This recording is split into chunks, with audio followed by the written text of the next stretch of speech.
Oi gente, meu nome é Laura, eu sou uma das voluntárias do Explique Enem da área de matemática e hoje a gente vai falar sobre paralelepípedos e cubos. Primeiro vamos definir o que é um paralelepípedo.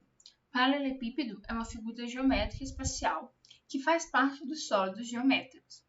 É um prisma que possui a base e as faces em formato de paralelogramos, que são polígonos de 4 lados, que podem ser retângulos ou quadrados, por exemplo. Então, o que um paralelepípedo tem? Ele vai possuir 6 faces, 12 arestas, em que uma aresta são essas linhas que delimitam uma face. A face é essa parte aqui. E a aresta vai delimitar a face, enquanto o vértice é o encontro de 2 ou mais arestas. Então, ele vai possuir 6 faces, 12 arestas e 8 vértices, sempre.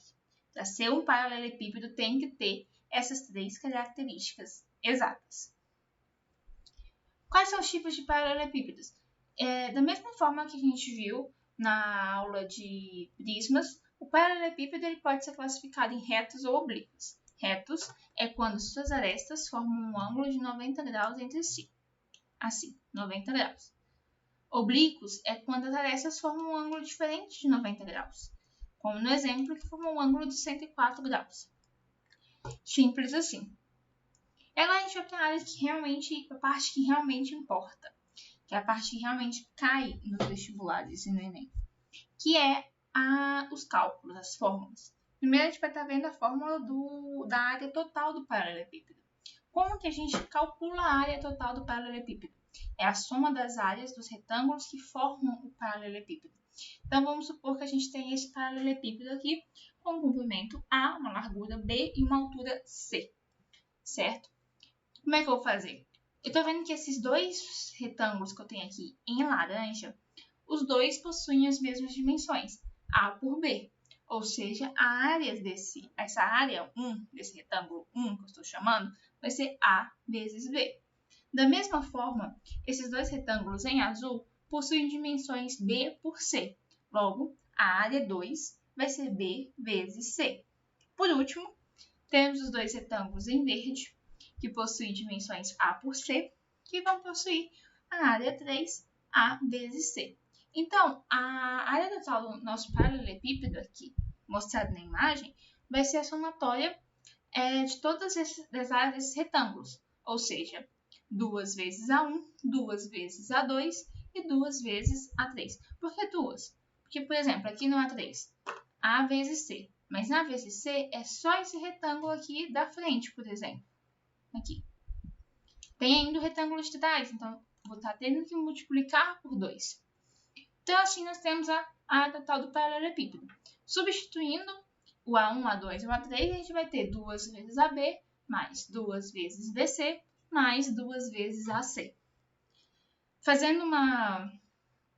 Reduzindo essa fórmula, né, a gente vai ter 2 vezes AB mais BC mais AC. E essa é a fórmula da área total do paralelepípedo.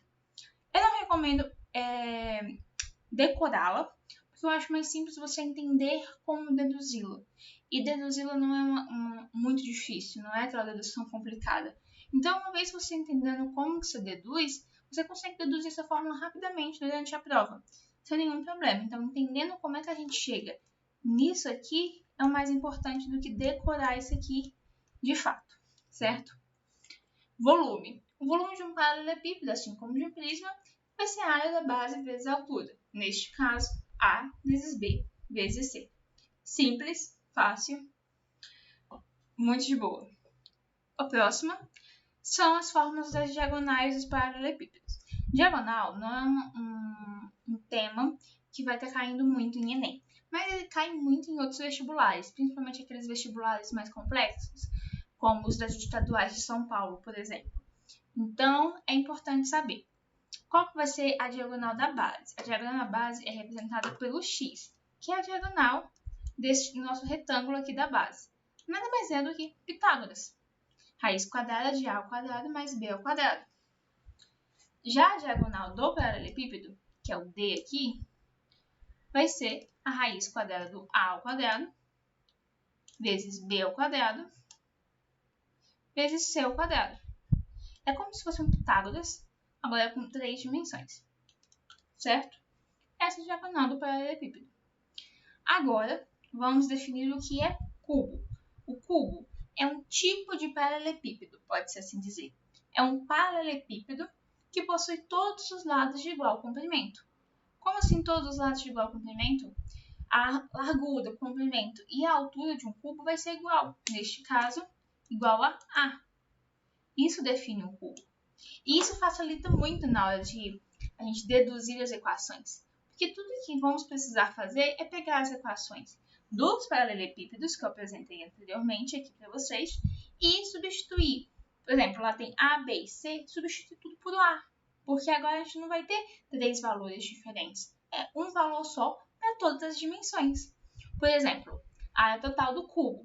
A área total do paralelepípedo é 2 vezes AB mais BC mais AC, certo? Quando for falar do cubo, vai substituir esse B, esse C e esse C por A. Porque agora só tem uma dimensão, que é A. Então, a área do cubo vai ser 2 vezes A ao quadrado mais A ao quadrado mais A ao quadrado, que dá 6 vezes A ao quadrado. Essa é a área do cubo. Então, você sabendo deduzir a área do paralelepípedo, que eu ensinei anteriormente, você sabe chegar na área total do cubo. Simples. Mesma coisa para o volume. O volume do paralelepípedo não era comprimento vezes largura vezes altura? O cubo vai ser a mesma coisa. Só que agora, como o comprimento, a largura e a altura é o mesmo valor, a gente fala que o volume é igual a ao cubo, onde A é esse valor, né? É essa dimensão do nosso cubo. Mesma coisa para a diagonal dos cubos. A diagonal da base vai ser raiz quadrada de 2 vezes A ao quadrado. E a diagonal do paralelepípedo, que é o D maiúsculo, vai ser raiz quadrada de 3 vezes A ao quadrado. Nada mais é do que estar substituindo as equações que eu apresentei anteriormente para os paralelepípedos. Então, todas as equações de cubo são muito simples. Vou pegar as equações de paralelepípedo e considerar que todas as dimensões são iguais. Simples, rápido, fácil. Então, agora, para estar mostrando como que se resolve algumas equações, aplicando algumas dessas fórmulas, a gente vai estar resolvendo 2 questões de Enem passados. Primeira questão, essa aqui, e eu recomendo, tanto para essa questão quanto para a próxima, vocês pausarem, lerem a questão tranquilamente, tentarem resolver as questões por você mesmo e depois só acompanhar a resolução, certo? Vou estar considerando que vocês já pausaram, já tentaram resolver. Uma fábrica produz barras de chocolate no formato de paralelepípedos e de cubos, com o mesmo volume. As arestas da barra de chocolate no formato de paralelepípedo medem 3 cm de largura, 18 cm de comprimento e 4 cm de espessura. Analisando as características das figuras geométricas descritas, a medida das arestas dos chocolates que tem o formato de cubo é igual a. Então, tem o mesmo volume. Deixei ter o mesmo volume, certo? Então, a gente tem as medidas do paralelepípedo e a gente quer saber quais são as medidas do cubo para ter o mesmo volume. Então, primeiro a gente faz o quê? Calcula o volume do paralelepípedo. Como que eu vou calcular o volume do paralelepípedo? 3 vezes 18 vezes 4. Isso me dá um volume de 216 centímetros cúbicos, certo? E com esse volume do paralelepípedo, eu vou estar calculando o volume, calculando a aresta do meu cubo. Como? Se o volume do cubo, aqui, se a gente voltar aqui, o volume do cubo é A ao cubo, se eu estou sabendo qual que é o valor desse A, eu vou tirar a raiz cúbica do volume. Então, a raiz cúbica de 216 dá 6 centímetros, que dá a letra B, que é a minha resposta, certo? Próximo exercício, este. Vamos ler junto, então. Considere um caminhão que tem uma carroceria na forma de um paralelepípedo retângulo, cujas dimensões internas são 5,1 metros de comprimento, 2,1 metros de largura e 2,1 metros de altura.